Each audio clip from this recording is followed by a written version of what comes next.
జై శ్రీరామ్. అందరికీ నమస్కారం. వెల్కమ్ టు న్యూస్ అఖండ. నేను మీ కస్తూరి శ్రీధర్. యోగి ఆదిత్యనాథ్ గారు కట్టర్ హిందూ అంటే కట్టర్ హిందూ పరిపాలన విషయంలో కుల మతాలను చూడడం, అందరికీ ఒకే విధమైన చట్టం, ఒకే విధమైన న్యాయము, ప్రభుత్వ పథకాలను కూడా అందరికి కూడా సమపాళలో అందేటట్టు చూస్తారు. ఏది పరిపాలన విషయంలో. కానీ ధర్మం విషయంలో ఎక్కడా కూడా కనీసం ఇంచెంతైనా కూడా వెనకడిగేయడు, అగ్రెసివ్గా ముందుకెళ్తూ ఉంటాడు. అవునా కదా నేను చెప్పేదా? యోగి ఆదిత్యనాథ్ గారి గురించి మరొక అద్భుతమైన న్యూస్ ఇది.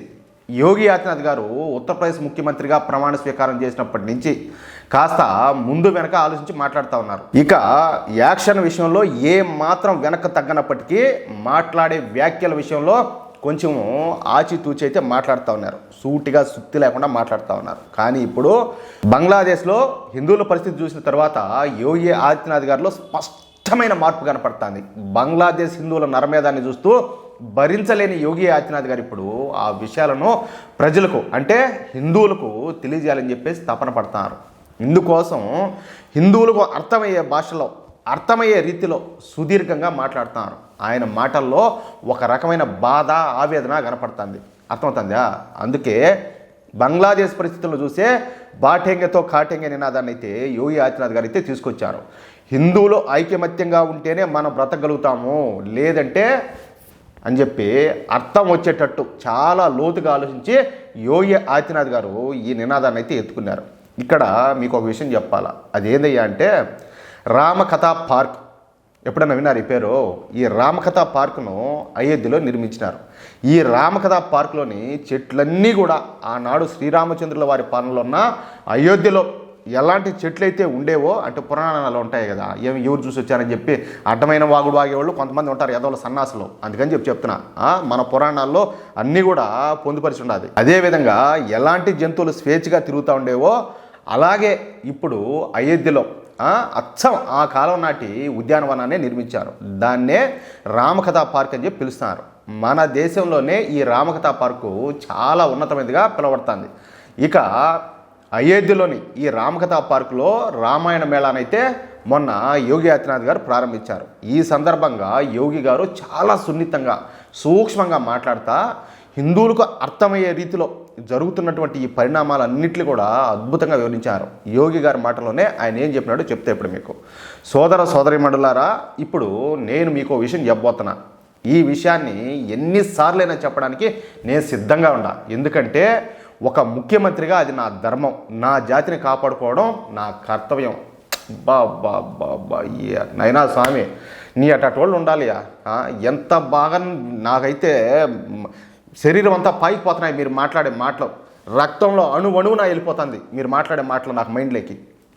అందుకే చెప్తున్నా, 500 సంవత్సరాల క్రితం మన దేశ దురాక్రమణ దాడేటువంటి ఈ బాబరు అయోధ్యలోని శ్రీరాముల వారి మందిరాన్ని కూల్చేసినాడు. అదే మొఘల్ చక్రవర్తి 1529వ సంవత్సరంలో సంబాల్లోని హరిహర మహల్ను కూల్చేసి అక్కడ జామా మసీదుని నిర్మించాడు. చూడండి ఎంత దారుణం. అంటే మన దేవాలయాలను కోలుకొట్టడం వాళ్ళకి పని, మన ధర్మాన్ని నాశనం వాళ్ళకి పని. ఇప్పుడు ఇదే విధ్వంసం బంగ్లాదేశ్లో జరుగుతుంది.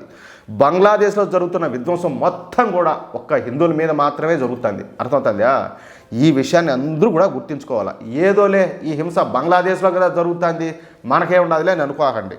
వీళ్ళందరి డిఎన్ఏ కూడా ఒక్కటే. హింసించే వాళ్ళంతా ఈ మొఘల్ రాజుల వారసులే. అయితే హింసించబడుతున్న వాళ్ళు మాత్రం ఖచ్చితంగా హిందువులే. రేపు ఈ విషయం మన దాకా వస్తుంది. ఈ హింస మన తలుపు తట్టేదాకా మనం ఊరుకోకూడదు. మీకు తెలుసో తెలీదో ఇప్పుడు దేశంలో దేశ వ్యతిరేక శక్తులు కాచుకొని కూర్చుండాయి. ఎప్పుడు బీజేపీ ప్రభుత్వం కూలిపోతుందని చెప్పి ఎదురు చూస్తున్నారు. మనం ఏ మాత్రం అవకాశం ఇచ్చినా ఈ దేశ వ్యతిరేక శక్తులు కరాళ నృత్యం చేస్తాయి. మనలో ఉన్నటువంటి ఐక్యతను దెబ్బతీయడానికి విఫల ప్రయత్నం చేస్తున్నారు. విదేశాల్లో భారీగా డబ్బులున్న కొంతమంది సన్నాసులు, ఎవరు చెప్పేదా సరే ఓపెన్గా, ఈ రాహుల్ గాంధీ కావచ్చు, ఈ కాంగ్రెస్ పార్టీ అనుకో, తోక పార్టీలు, ఈ ఇండి కుటుంబం వాళ్ళు ఉన్నారు కదా, అదే ఆ కాంగ్రెస్ కుటుంబంలో వాళ్ళు హిందువుల ఐక్యతను దెబ్బతీయడానికి ప్రయత్నం చేస్తున్నారు. కేవలం తమ అధికారం కోసం మొత్తం దేశాన్ని తాకట్టు పెట్టాలని చెప్పి చూస్తున్నారు. ఎంత దారుణమో చూడండి. రేపు మన దేశంలో పరిస్థితులు చేయి దాటిపోతే విదేశాల్లో బ్లాక్ మనీ దాచిన ఈ సన్నాసులంతా కూడా దేశం వదిలిపెట్టేసి వెళ్ళిపోతారు. ఎందుకంటే వాళ్ళకి అది కావాలా, అది సంపాదించుకున్నారంటే ఈ దేశాన్ని వదిలి ఇంకో దేశానికి వాళ్ళు వెళ్ళిపోతారు.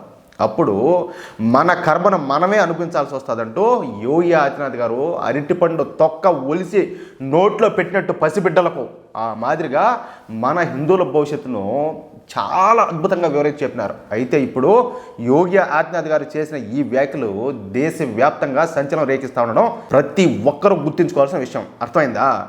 ఇంతకంటే ఇంకెవరు చెప్పలేరు. తెలుసుకుంటే బ్రతుకు, లేదంటే సమాప్తం. అది మీకు ఈ న్యూస్ నచ్చితే, మీకు ఈ న్యూస్ నచ్చలేదంటే ఏదో లోపం ఉన్నట్టే.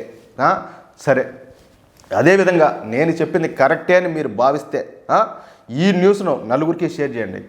నాలో మార్పు వచ్చింది, మీలో వచ్చింది, మీ ద్వారా ఇంకొకరిలో రావాలి. కాబట్టి మీరు ఎంతమందికి వీలుగైతే అంతమందికి ఈ వీడియోని అయితే షేర్ చేయండి. అదేవిధంగా తప్పనిసరిగా ఈ వీడియోకి సంబంధించి ప్రతి ఒక్కరూ ఒక్క నిమిషం లేకపోతే 30 సెకండ్ల టైం తీసుకొని మీ యొక్క అమూల్యమైన అభిప్రాయాలను కామెంట్ రూపంలో తెలియజేయండి. ప్లీజ్. జై శ్రీరామ్.